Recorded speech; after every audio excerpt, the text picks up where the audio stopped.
Prezados amigos e amigas, bom dia para todos nós. Que Jesus nos abençoe em sua doce e sublime paz. Para mim é uma alegria poder estar aqui pela primeira vez em Indaiatuba, reencontrando alguns corações queridos que já temos conhecido aí na jornada, conhecendo a novos e desde já esperando poder retribuir o carinho que nos chega na forma de vibrações, por meio de reflexões que lhes sejam úteis na jornada da vida. Reflexões essas em torno do Consolador, essa mensagem bendita que nos tem amparado tanto na trajetória que temos percorrido. Então, é em torno disso que nós vamos conversar nesta manhã, de certo modo, uma reflexão que nos cabe a todos fazer enquanto espíritas sobre o aproveitamento e a aplicação do conhecimento espírita, do Evangelho redivivo em nossas vidas. E para tanto, iniciamos recordando uma fala do grande apóstolo dos gentios, o apóstolo Paulo, quando na sua segunda epístola aos Coríntios, no capítulo de número 13, versículo 5, nos traz uma orientação muito pertinente. Ele nos diz: examinai-vos a vós mesmos, se permaneceis na fé. Provai-vos a vós mesmos. Então é interessante porque Paulo, naquele contexto do cristianismo nascente, dirigindo-se ali às comunidades que havia ajudado a fundar, dentre elas a Igreja de Corinto, para a qual direciona essa segunda carta, assim como a primeira, ele convida aqueles corações que tanto haviam recebido do Cristo em termos de novas luzes, de novos horizontes, novas ideias, inspirações, o convite à construção de novos hábitos, de novas virtudes.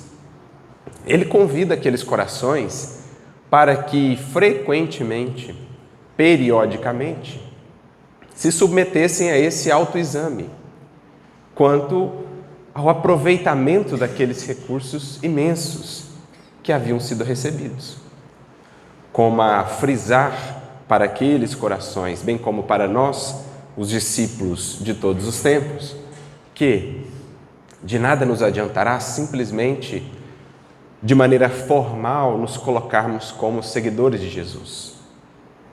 Por meio de um rótulo, somos cristãos, ou por meio de uma simples frequência a uma determinada vivência religiosa, a um templo, a um local de estudos, isso é parte do processo, mas não é a culminância, não é a função primordial desses conhecimentos em nossa vida.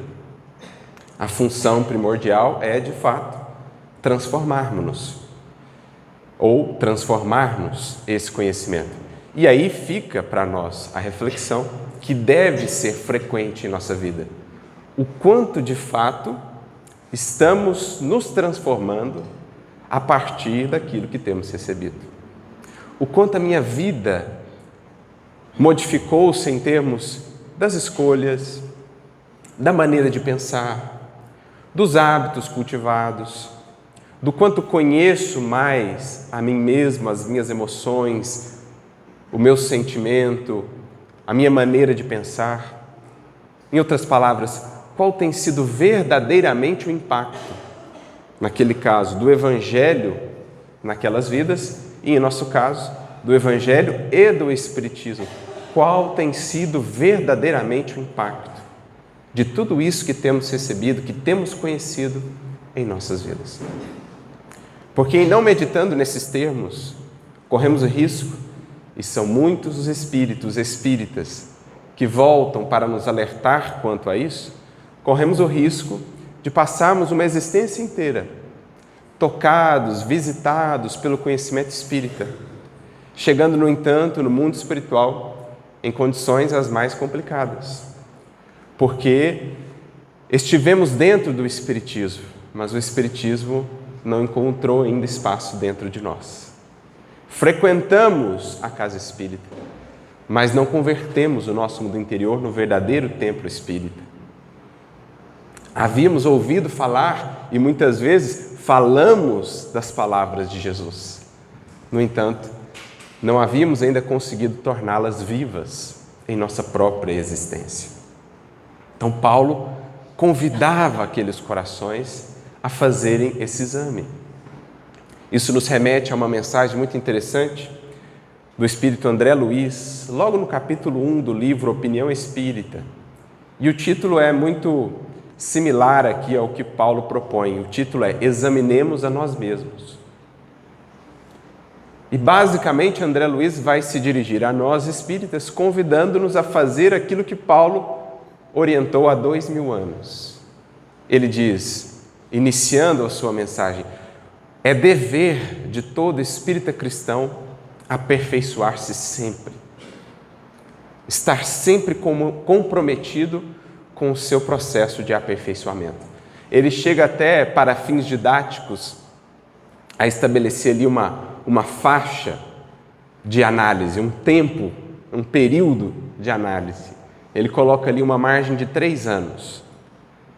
Como a nos dizer assim, olha, se você olha para a sua versão de 3 anos atrás e não identifica assim mudanças muito claras, não identifica assim que é quase difícil reconhecer quem era você há 3 anos atrás, um sinal de alerta deve se acender em nossa consciência. Um sinal de que talvez não estejamos aproveitando tão bem assim quanto deveríamos a mensagem espírita. E para nos facilitar o processo, ele ali age de maneira similar ao método socrático, recorrendo a perguntas, ou pelo menos apresentando-nos perguntas que deveremos fazer a nós próprios. Lembrando também a orientação de Santo Agostinho quanto ao processo de autoconhecimento na conhecida questão de O Livro dos Espíritos. Então ele vai listando uma série de perguntas que nós deveremos fazer a nós mesmos para avaliarmos o aproveitamento do Espiritismo em nossas vidas. Então, perguntas do tipo, sou hoje mais paciente do que era há 1 ano, há 2 anos, há 3 anos? Estudo hoje mais do que estudava há 1 ano, há 2 anos, há 3 anos? Tenho hoje mais disciplina quanto ao uso do tempo, quanto aos hábitos que preciso construir do que tinha há 3 anos? Então ele vai multiplicando essas perguntas, digamos, fáceis, mas que às vezes não são feitas.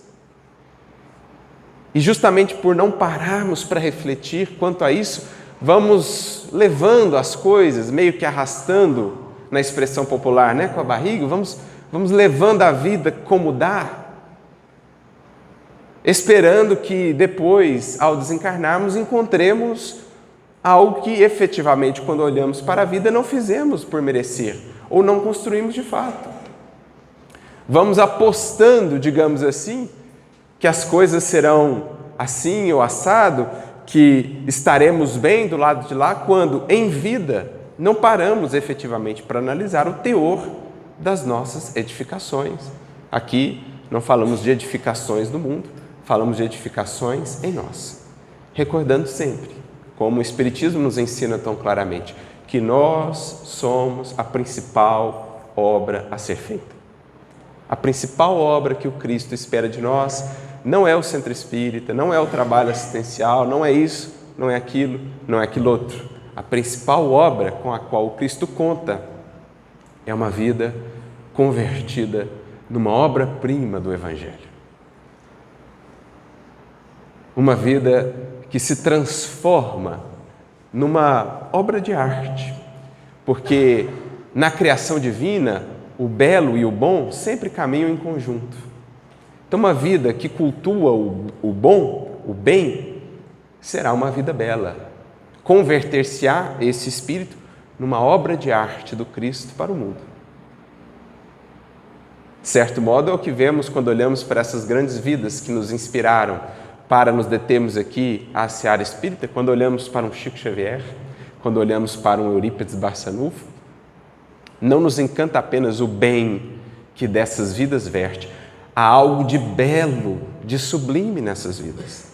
Não da beleza mais social do mundo, ou às sensações, aos sentidos, mas a beleza transcendente. Porque o objetivo da criação, diria o mesmo Paulo, já aqui citado hoje, na questão 1009 de O Livro dos Espíritos, consiste no culto harmonioso do belo e do bem. Esse é o objetivo da vida, gente. Pois bem, quanto desse objetivo está presente na nossa vida? Para além das buscas do mundo, que são naturais, fazem parte da existência, construir aqui, edificar ali, me aperfeiçoar nisso, a profissão, tal, faz parte. Mas tudo isso está direcionado, visa o culto harmonioso do belo e do bem? Senão, atenção, é preciso recapitulemos de fato o que nos trouxe de volta a esse mundo e o que todas as semanas ouvimos em nosso centro espírita, nos grupos de estudo dos quais participamos, nas palestras que ouvimos. É preciso ter bem claro esse horizonte que o Espiritismo nos apresenta. Então, o André Luiz lá, ele nos convida a fazer esse processo. Claro, quanto mais frequentemente o fizermos, melhor, porque mais informados estaremos do ponto em que estamos e mais claro se nos fará o ponto que precisamos chegar. O cristão caminha sempre entre essas duas referências. O modelo, a referência maior, que é o Cristo, e o que ele é no momento, ou o que ele era até ontem. Então ele toma por referência o ponto onde está, visualiza, vislumbra o ponto onde precisa chegar e se esforça, sua, labuta, para que cada vez mais consiga ser o que já sabe deve ser. Então, entre o dever ser e o ser, flui a vida. O Evangelho nos alimenta com o devemos ser, com o horizonte, com o porvir. E cabe a nós trabalhar pelo ser, por sermos aquilo que o Evangelho já nos descortinou. Esse é o devir da vida. Certa feita até fazíamos uma reflexão falando a respeito disso. O dever e o devir. Então, o devir é esse fluxo da vida, o vir a ser. O Evangelho nos apresenta o devir, o que precisamos vir a ser. Agora, o dever corre por nossa conta. Por meio do dever, chegamos ao devir. No esforço do dever, chegamos ao vir a ser, que é a meta para todos nós. E aí, pensando nisso, dentro desse universo de reflexão, portanto, quanto ao aproveitamento do Espiritismo em nossas vidas, nós nos deparamos com um artigo do nosso querido codificador, Allan Kardec, em que ele vai tratar justamente disso. Artigo esse que se encontra num dos tesouros mais preciosos do Espiritismo, embora infelizmente ainda muitas vezes desconhecido, ou conhecido apenas muito parcialmente. Refiro-me à Revista Espírita. São 12 anos com edições mensais, com exceção ali de 1869, em que Kardec desencarna. A edição de abril já estava pronta, ele desencarna em 31 de março, então a edição de abril ainda foi feita sob a sua tutela. A Revista Espírita prossegue depois, sob a condução dos continuadores, mas enfatizando aqui, enfocando a nossa análise naqueles números que foram produzidos por Allan Kardec, nós temos aí um manancial imenso de conteúdo espírita extremamente valioso, que nós espíritas precisamos conhecer. É muito interessante o estudo da Revista Espírita, porque ali vemos Kardec, digamos, no seu modus operandi, na maneira pela qual ele foi construindo a doutrina espírita.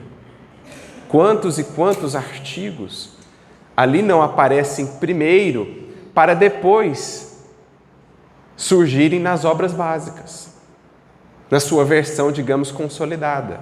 Então, Kardec propunha as ideias, esperava o debate das ideias, então eram as cartas que chegavam, os companheiros que falavam, olha, esse artigo, o que você acha dessa visão e tal, debatiam, depois ele falava, bom, esse é um conhecimento então já consolidado, podemos incluir nas obras básicas. Então assim ele fez, desde janeiro de 1858, quando inicia ali muito próximo do surgimento mesmo do Espiritismo, com o Livro dos Espíritos, em 1857, ele já faz, ou serve-se desse recurso como uma espécie de laboratório para a construção da doutrina espírita. E ali a gente aprende a pensar com Kardec. Tenho dito isso frequentemente em várias das nossas reflexões, que, claro, a obra de Kardec é um legado de valor incomensurável.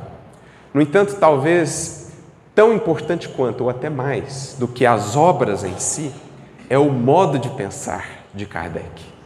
Porque as obras são um produto, mas o modo de pensar, a maneira pela qual ele se conduzia, argumentando, analisando as ideias, os crivos a que ele submetia, quais os referenciais que ele tomava para analisar a qualidade de um argumento ou não, tudo isso é o modo de pensar de Kardec.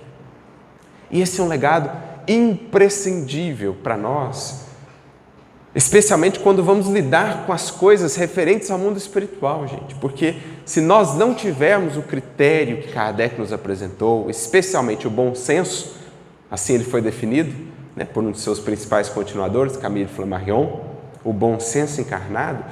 Se nos falta o bom senso, gente, é tão fácil nos perdermos no universo do espiritualismo, digamos assim, do que diz respeito à espiritualidade.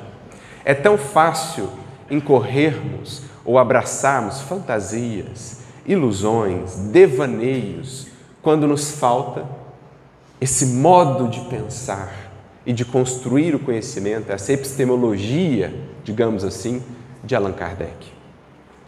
Então, nesse tesouro que é a Revista Espírita, temos inclusive o estudado sequencialmente já há alguns anos, estamos atualmente no ano de 1866 já, na edição, no número de dezembro de 1866, mas há algum tempo nós passávamos por um artigo que se encontra ali no mês de agosto de 1865. E o título, quem o dá é o próprio Kardec, E ele assim coloca para nós: o que ensina o Espiritismo? Esse é o artigo, escrito por Kardec, o que ensina o Espiritismo. E claro, o artigo ele vai surgir em resposta a algumas correntes que surgiam naquele tempo, às vezes dentro do próprio movimento espírita ou fora dele, correntes essas que tinham visões peculiares em relação ao conhecimento espírita.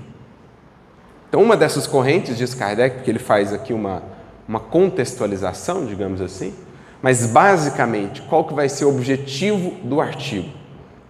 Aquilo que nós trouxemos já na introdução, uma avaliação da nossa leitura e do nosso aproveitamento da mensagem espírita. É isso que Kardec vai propor essencialmente. Mas ele faz uma contextualização, dizendo, primeiro, que existiam alguns indivíduos ali que, por exemplo, tinham dificuldade em reconhecer alguma contribuição efetiva do Espiritismo. Porque diziam assim, nada do que o Espiritismo trouxe é novo. Tudo de que o Espiritismo vai falar, você encontra na história da humanidade. Reencarnação, 4.000 anos, 5.000 anos atrás, vamos encontrar essa ideia. Contato com o mundo espiritual, desde os primórdios da humanidade, já vemos essa ideia lá no Egito, na Caldeia, na Pérsia.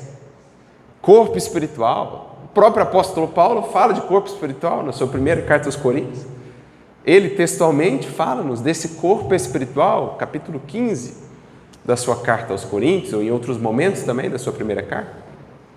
Então, está lá. Então, alguns indivíduos tinham dificuldade em ver alguma contribuição efetiva do Espiritismo, porque, no seu modo de enxergar, não trazia nada de novo. Outros tinham uma visão do Espiritismo, que Kardec nomeia até de Espiritismo de fantasia, porque não viam contribuições no Espiritismo, porque também não saíram nem da casca do Espiritismo. Daquela visão absolutamente superficial do que é o Espiritismo, tomado como adivinhação, tomado como simplesmente lá o movimento das mesas, os fenômenos, o aspecto da curiosidade. Quanto a esses, diz Kardec, nem vale a pena muito tentar responder, porque de fato ainda não penetraram sequer na primeira câmara, para além da porta de entrada do Espiritismo, então tem ainda uma visão fantasiosa do que seja o Espiritismo. Um pouco mais de estudo já os levaria a compreender o quanto estamos tratando aqui de algo muito mais profundo, muito mais impactante para as nossas vidas do que uma visão superficial que associava o Espiritismo, por exemplo, naqueles tempos, apenas às mesas girantes, poderia trazer. Para muitos não passava de um passatempo. Era só o fenômeno pelo fenômeno, a simples e pura curiosidade. Até quando faz uma escala dos espíritas, Kardec traz essa escala dos espíritas, tanto em O Livro dos Médiuns, no capítulo 3 da primeira parte, se não me falha a memória, quanto também o Evangelho segundo o Espiritismo, ele traz novamente essa escala dos espíritas, no capítulo 17. Quando fala dessa escala, Kardec vai dizer, o primeiro nível é aquele para quem o Espiritismo é simples fenômeno, só curiosidade, no máximo um passatempo. Então, esse indivíduo não tem nem como, digamos, responder, porque ele não está disposto ainda a ir para níveis mais profundos. Agora, pensemos nesse outro caso, dos indivíduos que já penetraram um pouco mais no aspecto filosófico do Espiritismo, ouviram então falar dessas ideias que o Espiritismo traz, defende, reencarnação, corpo espiritual, mediunidade, vida no mundo espiritual e tudo mais, mas para eles não há nada de novo aí. A esses Kardec vai dirigir uma resposta muito interessante, que nos ajuda a entender, para além da função primordial do Espiritismo, que é a nossa melhoria, uma outra grande função que ele tem, que é uma certa tarefa agregadora do conhecimento humano, especialmente no que diz respeito ao conhecimento espiritual. Mas ele também junta a essas reflexões, ou traz aqui mais um outro tipo de indivíduos, que eram aqueles que, tudo bem, o Espiritismo trouxe, resgatou essas ideias do passado, mas a gente não avançou em nada. Então, o Espiritismo está indo lento demais, a gente precisa de mais revelações. A gente precisa penetrar ainda mais nos mistérios divinos. Então, na visão dessas criaturas, o Espiritismo era muito lento, porque não ia mais fundo assim. E aí Kardec também vai responder a esses, mais ou menos nos seguintes termos. Olha, de tudo isso que o Espiritismo ensinou agora, que não é novo, não lhe pertence, não são descobertas propriamente suas, já que são elementos, são aspectos da lei divina, portanto existiram de todos os tempos, mas de tudo isso que o Espiritismo trata, só haveria sentido em realmente desejarmos novas e mais retumbantes revelações se tudo o que já nos foi mostrado estivesse devidamente aproveitado e aplicado. Isso é uma realidade. Já vivemos levando em conta todas as consequências, por exemplo, da ideia da reencarnação. Todas as consequências do Evangelho entendido e explicado à luz do Espiritismo. Porque se assim não for, queremos o mais antes do menos. Queremos o muito antes do pouco. Como diz Jesus, como ser fiel no muito, se nem no pouco ainda aprendemos a ser fiéis? Então o indivíduo fica no intercâmbio com os espíritos, sempre desejoso de revelações retumbantes, ainda mais se ele for o pioneiro. E aí ele traz as ideias, acaba sendo muitas vezes um instrumento de espíritos levianos, de espíritos que se aproveitam da sua até arrogância, digamos assim, ou dessa sua precipitação para servir-se dele como um instrumento dos falsos profetas, que são esses espíritos, e aí o indivíduo fica nessa busca por novas revelações, por penetrar assim no âmago da criação, quando o básico do que foi ensinado quanto ao Espiritismo não está sendo aplicado, não está sendo levado às últimas consequências. Então Kardec ele vai pontuar isso. Olha, os espíritos eles são muito prudentes. Eles vão revelando gradualmente as coisas porque sabem que é preciso tempo para que o que já foi apreendido seja levado às últimas consequências.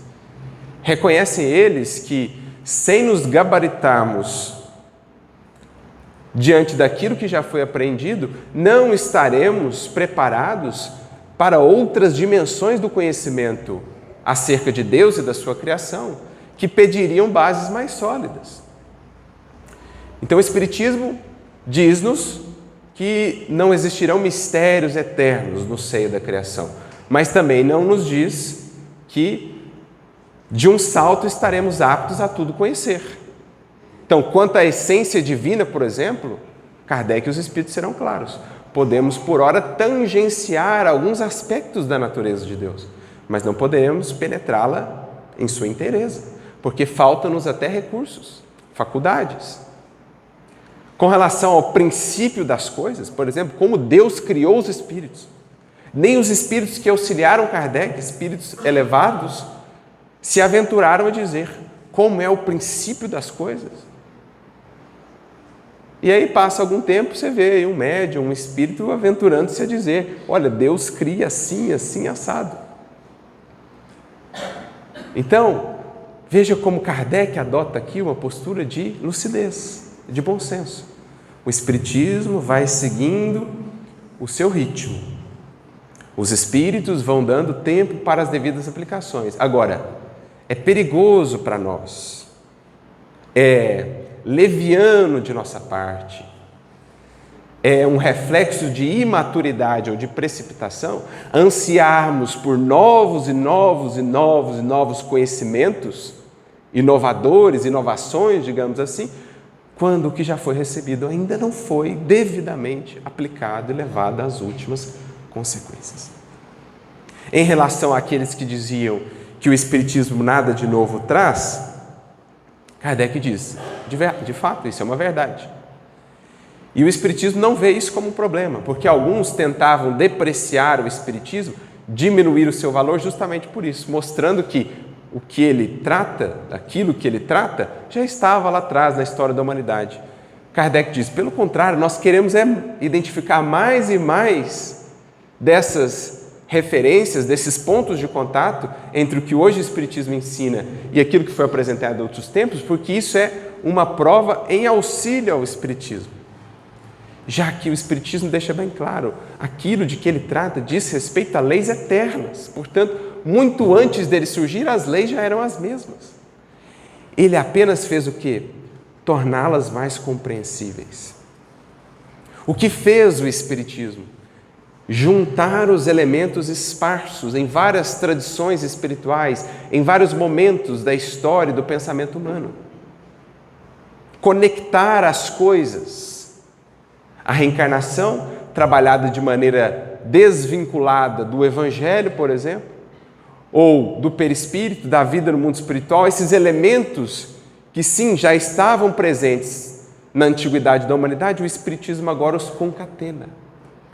Estabelece ou clareia para nós os pontos de conexão. E aí a gente consegue ver o quadro como um todo. Como que unindo as pecinhas de um quebra-cabeça. As peças sempre estiveram lá. Só que, muitas vezes, misturadas, espalhadas. Também, muitas das vezes, esses conceitos que já estavam lá no passado da humanidade, estavam misturados a incompreensões humanas. Então, eu tinha grandes verdades misturadas a acréscimos humanos, como o diamante misturado à ganga do cascalho. O que o Espiritismo faz?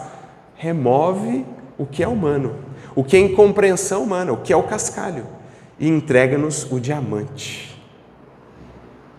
Então, além da função primordial do Espiritismo, que é nos aperfeiçoar, essa sua função essencial, também tem o Espiritismo, aqui num caráter mais geral para a humanidade, uma outra grande função. Agregar o conhecimento humano no que diz respeito às leis morais, espirituais que regem a vida. Separar o joio do trigo, o cascalho dos diamantes, ou os diamantes do cascalho, e ofertar-nos isso de maneira agora coesa, como um feixe de elementos antes dispersos. Por isso ela é assim tão lógica, tão clara naquilo que nos apresenta acerca da vida para além dos sentidos. E por isso vamos ver tantos pontos de contato entre o Espiritismo e doutrinas do passado. Recorde-me aqui do fantástico livro de Leon Denis, Depois da Morte, em que, logo no início da sua obra, ele nos traz um capítulo chamado A Doutrina Secreta, em que ele faz uma análise, um estudo panorâmico, histórico, das ideias espíritas em outros tempos, em outras tradições, mostrando que tudo aquilo ali já estava, mas que o Espiritismo faz, digamos, uma convergência. E resgata essas ideias, desenvolvendo as suas consequências.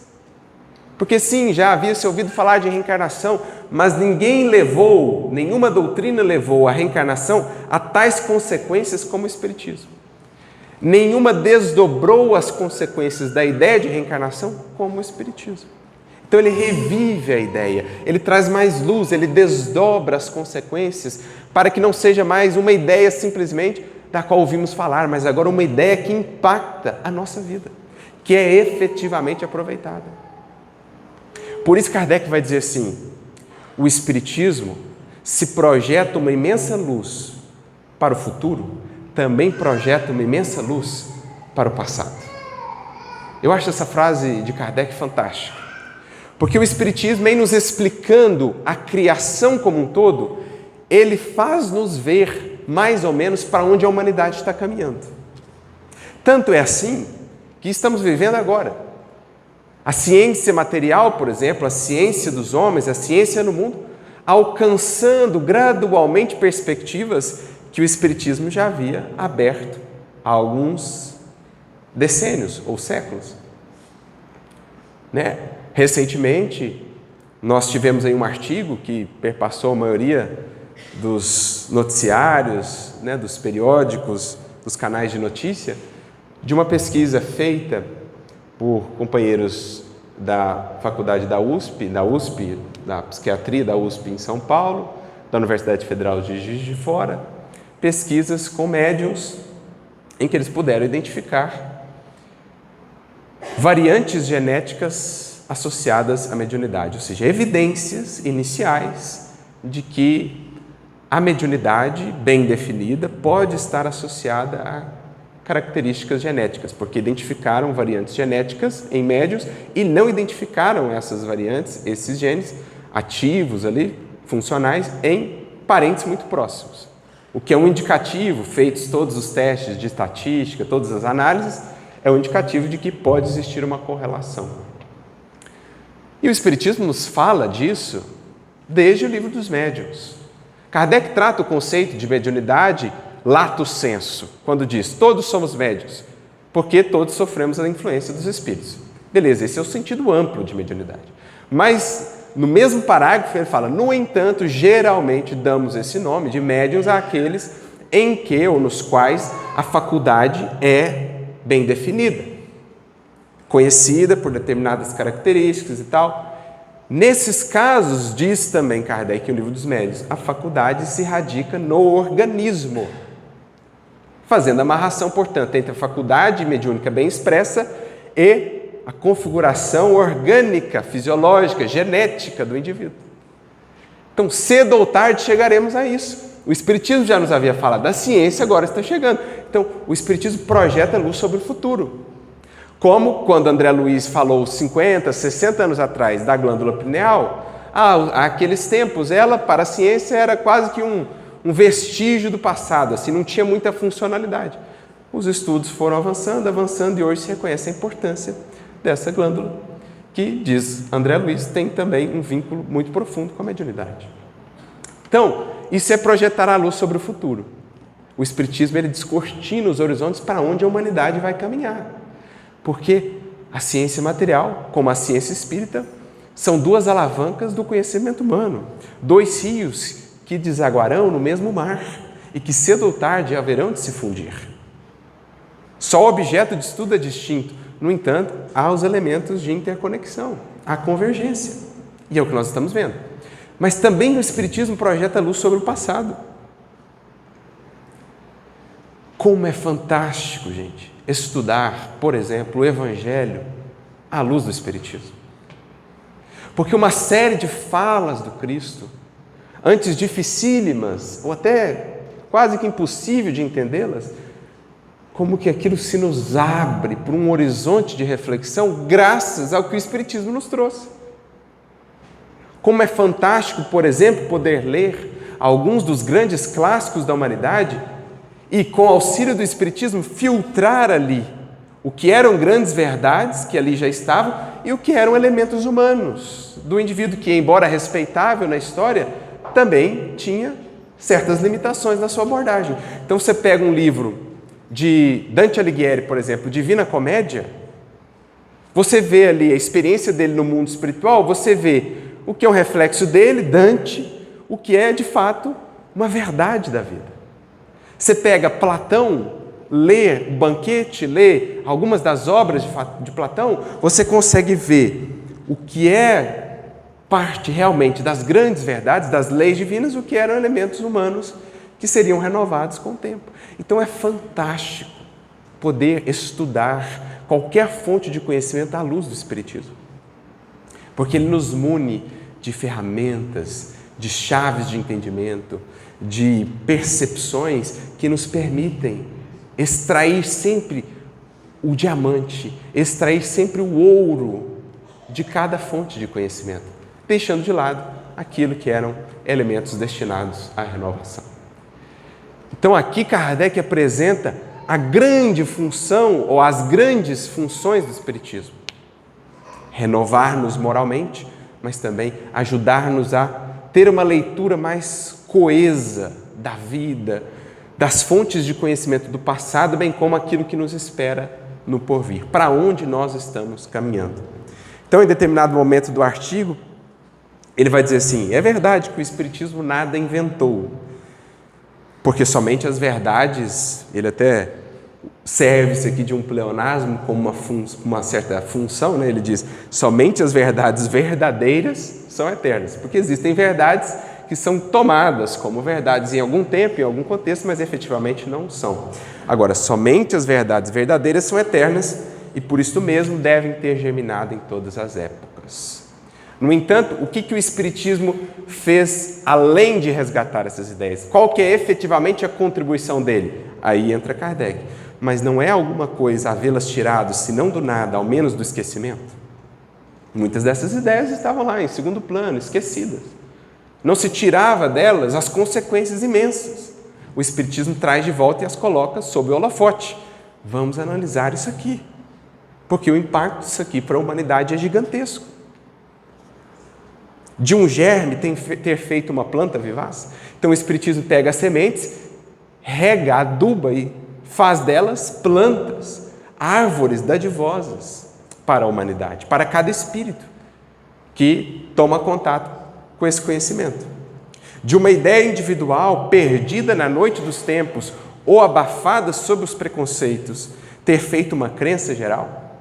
Então, quantas dessas ideias não eram ditas ideias individuais, de um visionário, de um profeta lá do passado, mas não eram generalizadas, ou estavam ali obscurecidas pelo preconceito, porque construímos toda uma visão diferente.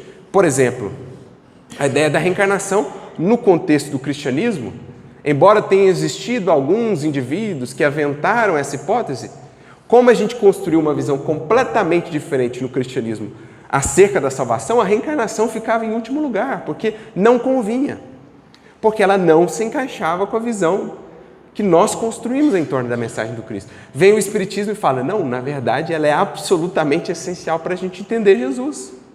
Então é algo absolutamente novo no contexto do cristianismo. Tanto que, para muitos, não seremos considerados cristãos justamente pelo fato de o Espiritismo ser reencarnacionista ou outras ideias, por exemplo, acerca da natureza de Jesus, não o considerando Deus. Não seremos cristãos por isso, para muitas outras visões, mas, a nosso ver, para entendermos a essência da mensagem do Cristo, precisamos passar por essa via de ideias. Ter demonstrado a existência de uma lei naquilo que parecia excepcional e fortuito, de uma teoria vaga ter feito uma coisa prática, de uma teoria que só ficava no âmbito do raciocínio, da pura filosofia ou contemplação, o Espiritismo traz praticidade, um desenvolvimento prático desses conceitos. Falar sobre comunicação com os espíritos? A humanidade fala desde tempos imemoriais. Agora, extrair conhecimento prático para a nossa vida a partir da comunicação com os Espíritos, Kardec foi quem teve esse lampejo. Lá, mexendo com as mesas, nos cafés de Paris, como passatempo, tínhamos dezenas e dezenas de pessoas, algumas delas muito ilustres. No entanto, quem pôde ver para além das mesas? Kardec, falando, nossa Senhora, se é possível mesmo essa comunicação, se a comunicação que se está estabelecendo por meio dessas mesas é de fato inteligente, por detrás disso, gente, diz Kardec, ele fala isso no livro Obras Póstumas, minha primeira iniciação no Espiritismo. Ele fala, por detrás daquelas aparentes futilidades, eu vi algumas das respostas mais fundamentais para a história da humanidade. É o que Kardec fez. É o que o Espiritismo faz. De uma ideia improdutiva, ter tirado aplicações úteis. Ele até lembra aqui, né? Nada é mais verdadeiro que o provérbio. Nada existe de novo debaixo do sol. Agora, a aplicação disso, o entendimento disso, é o que muda com o tempo. E é o que o Espiritismo se propõe a fazer. E aí ele segue debatendo essa questão, né? Apresentando então a contribuição do Espiritismo, que é agora concatenar todas essas ideias e apresentar-nos a sua aplicação. Também ele faz um contraponto para aqueles que diziam que o Espiritismo vivia de lugares comuns, porque ou não inventou nada de novo, ou também os Espíritos só ficam falando dessa tal de humildade, caridade, lugares comuns, não tem nada de novo, as mensagens parecem sempre as mesmas coisas. E aí Kardec, muito sutilmente, com uma ironia fina, ele diz assim, olha, quem diz isso é porque, efetivamente, já levou isso ao último grau de aplicação, né? Então, já está no ápice da humildade e da caridade. Então, Kardec, ele até diz assim, né? Acontece a mesma coisa com o Espiritismo. Os adeptos, aqueles que ficam esperando coisas novas, ou que se lamentam que o Espiritismo vai devagar demais, ou aqueles que dizem que o Espiritismo ou os Espíritos só ficam nos lugares comuns, é sempre os mesmos teor de mensagem, sempre falando de caridade e tal. Os adeptos aproveitaram de tal modo o que ele até hoje ensinou, que nada mais tenham a fazer, para ficar esperando assim, coisas mais novas, revelações retumbantes. Aproveitaram mesmo o que já foi revelado até hoje? São mais caridosos, desprovidos de orgulho, desinteressados, benevolentes para com seus semelhantes? Terão moderadas paixões, abjurado o ódio, a inveja, o ciúme? Se você responder sim para essas duas perguntas, o Espiritismo realmente tem pouco a contribuir contigo. É até estranho que estejas na Terra, a não ser em caráter de missão já, que já deveria estar alcançando horizontes muito mais amplos. Mas, analisando sincera e profundamente, todos nós veremos que essas perguntas são ainda absolutamente pertinentes para nós, porque ainda estamos às lutas, às voltas, com inveja, com paixão, com as lutas para nos disciplinarmos, para construirmos melhores hábitos. Então, com as mensagens reiteradas, especialmente direcionadas à caridade, às virtudes, querem os Espíritos nos ajudar a manter a chama acesa, a não perder o foco, a não fazer do Espiritismo em nossas vidas simplesmente um esforço intelectual, sem que ele culmine em transformação de vida. Porque é muito fácil, gente. Em termos de experiência religiosa, talvez a que mais tenhamos tido ao longo dos séculos é aquela muito baseada no farisaísmo dos tempos de Jesus. Os doutores da lei que ficavam discutindo escrúpulos da lei, se podia curar no sábado ou não, ao invés de aplicarem a justiça, a misericórdia. Então, descambar para um puro intelectualismo, para ficar fazendo do Espiritismo só discussões e mais discussões infindáveis, é muito fácil. E é por isso que os espíritos, os elevados, os superiores em geral, voltam-se tanto em suas orientações para a caridade, para o bem, para o amor. Por isso diz Kardec, enfim, são tão perfeitos que de agora em diante seja supérfluo pregar-lhes a caridade, a humildade, a abnegação, numa palavra, a moral? Essa pretensão, por si só, provaria quanto ainda necessitam dessas lições elementares, que alguns consideram fastidiosas e pueris. Depois ele vem frisando que a principal função do Espiritismo é a regeneração da humanidade. Ora, não podendo essa regeneração operar-se senão pelo progresso moral, resulta que seu objetivo essencial do Espiritismo, providencial, é o melhoramento de cada um. Os mistérios que pode nos revelar são parte acessória. Então, os demais conhecimentos que o Espiritismo nos traz são parte acessória, estão de alguma maneira conectados com a essência moral. Mas o fundamental mesmo é o Evangelho aplicado. Prossegue Kardec: porquanto, ao nos abrir o santuário de todos os conhecimentos, só estaremos mais adiantados para o nosso estado futuro, se formos melhores. Mais adiante ele continua: portanto, é acima de tudo pelo seu melhoramento individual que todo espírita sincero deve trabalhar. Só aquele que dominou suas más tendências aproveitou realmente o Espiritismo e receberá a sua recompensa. Por isso, ao definir o verdadeiro espírita, lá no capítulo 17 do Evangelho segundo o Espiritismo, Kardec não o define em termos de número de obras lidas, horas de trabalho na casa espírita, número de grupos de estudo ou atividades que ele participa. Kardec não define o verdadeiro espírita assim. O define, uma definição sucinta, no entanto, desafiadora. Reconhece o verdadeiro espírita pelo seu empenho, pelo seu esforço por vencer-se a si mesmo e por buscar sempre se melhorar, alcançando um novo horizonte, uma nova compreensão, caminhar para ela fazendo-se melhor. Então essa é a essência do Espiritismo, diz Kardec. Só poderá dizer que realmente se aproveitou do Espiritismo aquele que tem, examinando-se a si mesmo, encontrado-se melhor do que era há 1 ano, do que era há 2 anos, do que era há 5 anos.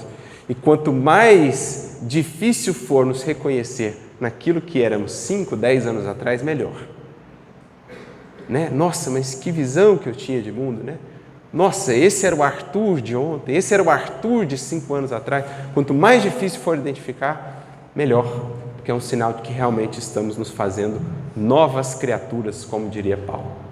No entanto, diz Kardec, para além dessa essência moral, que é a finalidade primordial do Espiritismo, e para além dessa função agregadora dos conhecimentos humanos que o Espiritismo tem, vejamos aquilo que o Espiritismo nos trouxe e os desdobramentos disso para a nossa vida. Então aqui Kardec, respondendo àqueles que falavam, não, o Espiritismo não trouxe nada de novo, ele vai entrar em algumas das dimensões do conhecimento espírita. Ele vai dividir em 10 partes. Nós vamos passar aqui rapidamente por elas, tentando pincelar assim, né? É uma pincelada só, porque cada uma dessas dimensões desdobra para nós uma série de consequências que, em nossas reflexões íntimas, no esforço por aprender, a gente vai descobrindo com o tempo. Mas para mostrar o quanto o Espiritismo trouxe para nós, e às vezes não avaliamos muito bem isso, gente. Assim, o montante de recursos que o Espiritismo traz para um espírito que trava conhecimento com ele. O quanto isso impacta, ou deveria impactá-lo, se ele realmente meditasse a fundo sobre essas dimensões do conhecimento espírita. Como diria mesmo Kardec, na introdução de Livro dos Espíritos, ninguém se engane, o estudo do Espiritismo é imenso. Kardec chega a nomeá-lo de ciência do infinito, porque se são exigidos no mundo 5, 6 anos para se formar um profissional, no âmbito da medicina, da engenharia e tal, quanto não se pedirá àquele que se propõe a estudar a ciência do infinito? Porque cada elemento que o Espiritismo traz, a gente tangencia diversas áreas do conhecimento humano. Pensa só no impacto do conhecimento espírita nas suas várias dimensões, por exemplo, para o ramo da psicologia, por exemplo, para o ramo da educação, por exemplo, para a medicina, por exemplo, para a filosofia. São horizontes imensos que se abrem, que as ciências humanas do mundo ainda estão por desbravar, mas que o Espiritismo já antecipa. E o espírita está possibilitado de fazer todas essas amarrações e ver, puxa vida, como muda a análise psicológica do ser quando reconheço que sua vida, sua existência, não iniciou-se no berço. Como muda a visão educativa acerca do ser, quando entendo que não tem ali um livro em branco. Tenho já vários capítulos escritos. Como mudam as perspectivas. Então, Kardec ele vai definir aqui para nós 10 dimensões. Ele diz assim, primeiro, antes de mais, ele dá, como todos sabem, a prova patente da existência e da imortalidade da alma. Falar da vida de além-túmulo é algo que a humanidade tem feito desde o alvorecer da razão. A ideia de que a vida não cessa no túmulo. Agora, tornar essa vida de além-túmulo tão palpável, tão acessível como o Espiritismo fez, é algo de fato novo. É o contributo do Espiritismo. É a própria força do Espiritismo. Porque não foi um indivíduo sentado no seu gabinete que disse, olha, a vida no mundo extrafísico é assim, é assado, porque concepções de céu e inferno nós temos inúmeras ao longo da história da humanidade, mas cada uma refletindo o modo de ser, de pensar da criatura que concebeu. Agora no Espiritismo não, são os espíritos de fontes diferentes, médios diferentes, contextos culturais diferentes que foram trazendo para nós o quadro da vida espírita. E Kardec foi vendo o que é elemento humano, que de fato é a informação dos espíritos. E ele compôs o quadro. E a gente quase que pode tocar essa vida antes distante, essa vida futura, agora ela, digamos que a barreira entre ela e a vida presente, como que se dilui. E em vendo essa vida futura com tão mais clareza, de maneira assim tão mais efetiva, isso necessariamente resulta em reflexões sobre a nossa maneira de nos portar na vida presente. Por isso o Leon Denis tem o livro, Depois da Morte.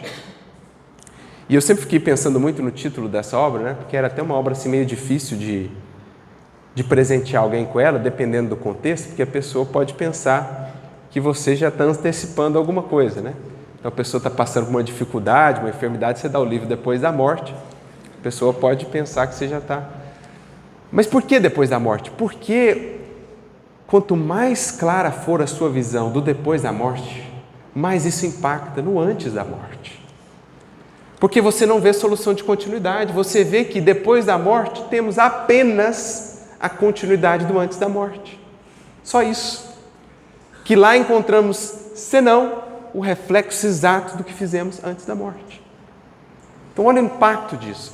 Então você lê uma série como a série de André Luiz, eu me lembro em tempos difíceis, desafiadores, o quanto aquela série, o quanto as revelações ali consolavam, educavam, ajudavam a entender o funcionamento do mundo espiritual, o amparo dos benfeitores. Então, primeira dimensão, essa por si, o quanto ela já não impacta na nossa vida hoje. Segunda dimensão, pela firme crença que desenvolve, exerce poderosa ação sobre o moral do homem. Ela é meio que a consequência da primeira. Então, como eu vejo agora de maneira mais clara, como a revelação agora é lógica, como os processos da lei divina são agora de fato entendidos para além da crença e o avanço, para de fato o conhecer, o saber, mais do que crer, agora é um saber. E isso traz uma força imensa ao espírito para lidar com as dificuldades, com as lutas. Traz consolo, mas traz senso de responsabilidade. Traz resiliência e traz esperança. Porque, já dizia um sábio, quem tem um porquê, suporta quase qualquer como. Poderíamos fazer uma paráfrase aqui e dizer, suporta qualquer como. Tendo os porquês devidos, suportamos qualquer como, porque o como é processo. O porquê é a meta. E o Espiritismo nos inunda de porquês. Por que sofremos? Por que lutamos? Por que a vida é assim? Por que uns vivem assim e outros vivem assado? O Espiritismo nos traz os porquês, e porquês lógicos. Porquês que não deixam dúvida, que não deixam margem para dúvida. Com isso, uma imensa força encontramos.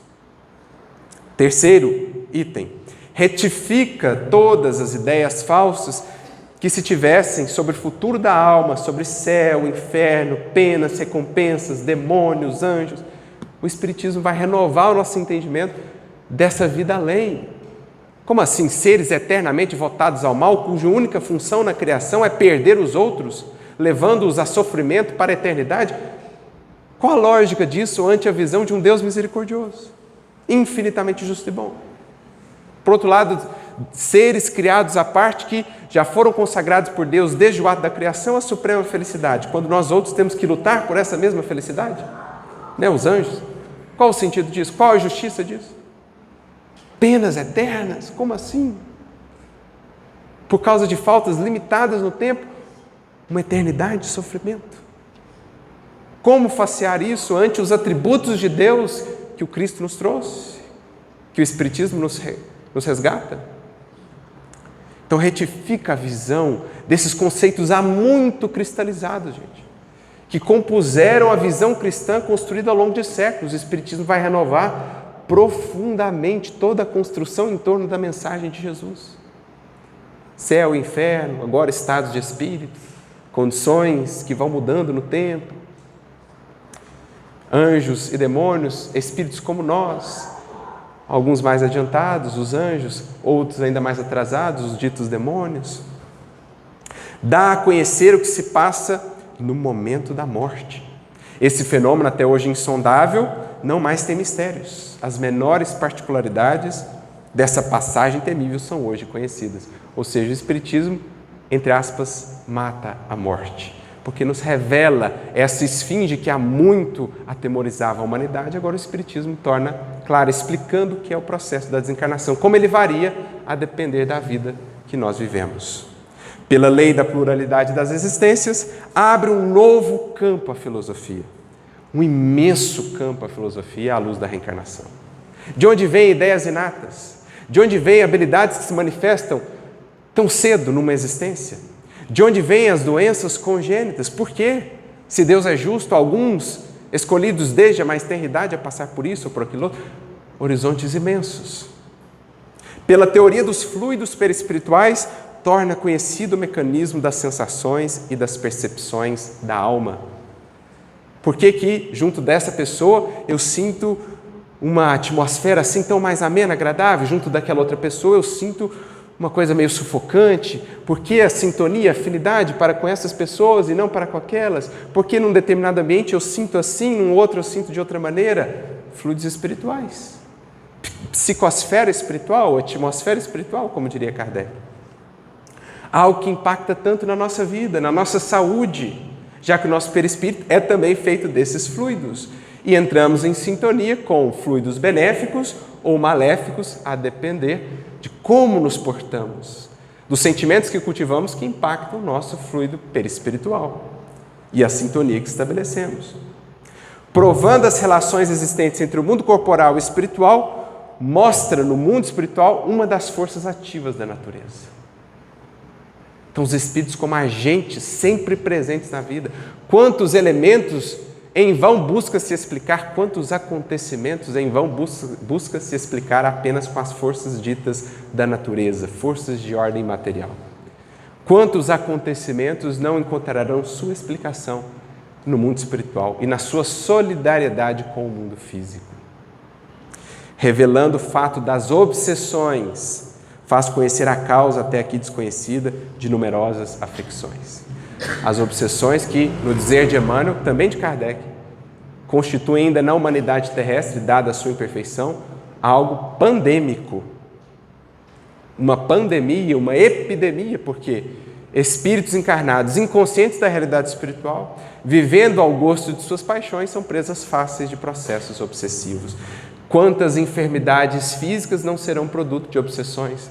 Quantos transtornos psíquicos ou mentais não serão frutos de obsessões? Em conhecendo o processo, as causas e a terapêutica, o Espiritismo contribui imensamente também com a humanidade.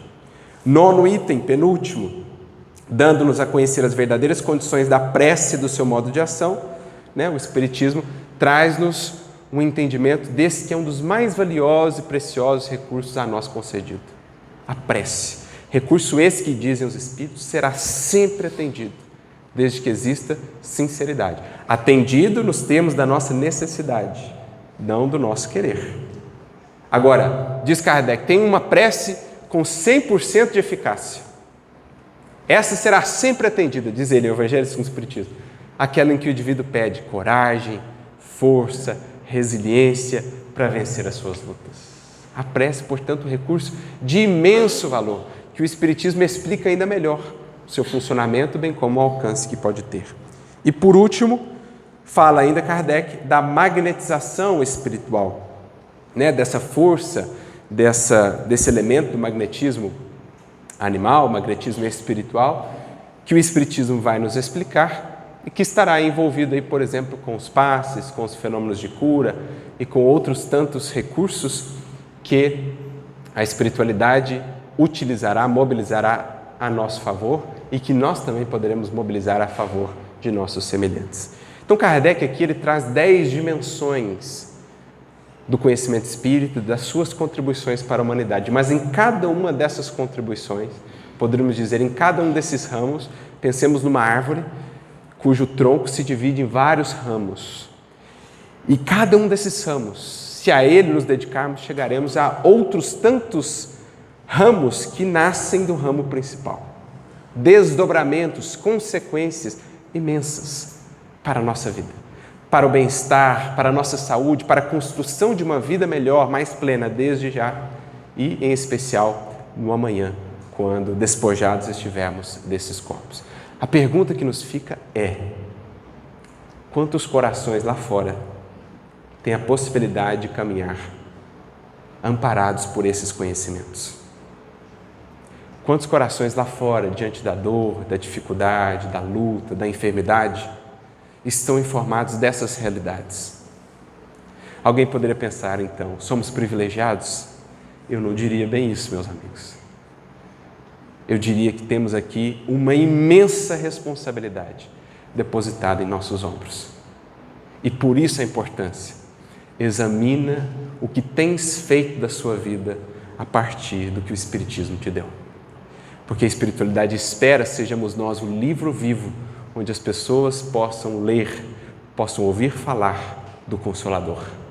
Ver o quanto impacta, o quanto transforma uma vida, mesmo nos horizontes mais difíceis e desafiadores, estar de posse desses conhecimentos, interiorizados, arraigados profundamente em nós. Essa é a responsabilidade que nos cabe e por isso tão importante se nos faz examinarmos a nós mesmos, como diz Paulo, se permanecemos na fé, se estamos vivendo de maneira condizente com o quanto o Espiritismo nos ensinou. Porque lá fora existem espíritos e mais espíritos, inúmeras vidas que esperam de nós um parágrafo bem vivido do Espiritismo para encontrarem uma nova luz para as suas existências e para os seus caminhos. Aproveitemos, portanto, enquanto temos tempo, porque em verdade não sabemos quanto tempo temos ainda. Apliquemos, portanto, desde hoje, em viver de fato o Espiritismo, para que o Espiritismo se faça mais conhecido e possa também a outros corações e a outras vidas transmitir a sua luz, o seu consolo, a sua esperança e principalmente a sua vida abundante. Que Jesus a todos nos abençoe, que Ele siga nos inspirar sempre na devida aplicação do seu Evangelho e do Consolador em nossas existências. Muita luz para todos.